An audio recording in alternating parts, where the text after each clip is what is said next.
presented by Maitri Express Music.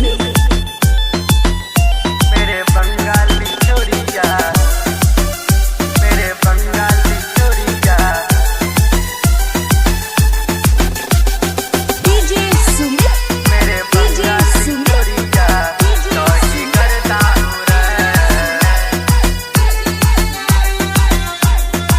Khushi recording studio बलुआहा।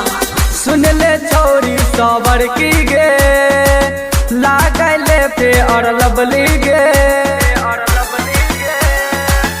हो सुन ले छोरी सबर की गे, लागले पे और लबली गे,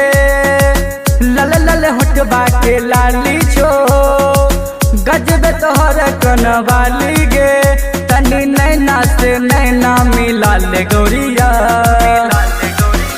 कमर कस के हिला संगे सबके नचा, मेरे बंगाली छोरिया तोही गर्दा उड़े, कमर कस के हिला संगे सबके नचा, मेरे बंगाली छोरिया तोही गर्दा उड़े, मेरे बंगाली छोरिया, मेरे बंगाली छोरिया, DJ Sumit, DJ Sumit, कमर कस के हिला संगे सबके नचा, मेरे बंगाली छोरिया तोही गर्दा उड़े।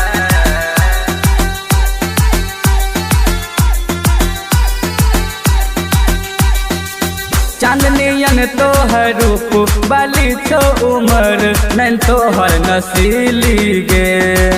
एक कातिल नजरिया गिरा बचे बिजुरिया, तू मान ले पयलिया गे,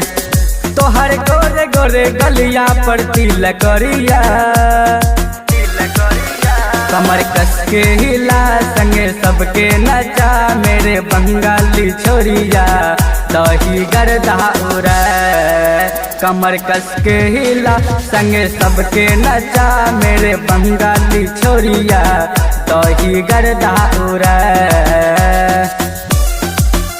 मेरे बंगाली छोरिया, मेरे बंगाली छोरिया, DJ Sumit, DJ Sumit,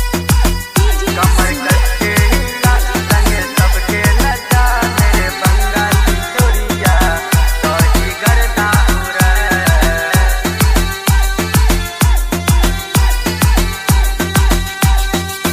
तोहरे नामे उमरिया की सौसे शरीरिया, तोरे लपयलिया गे,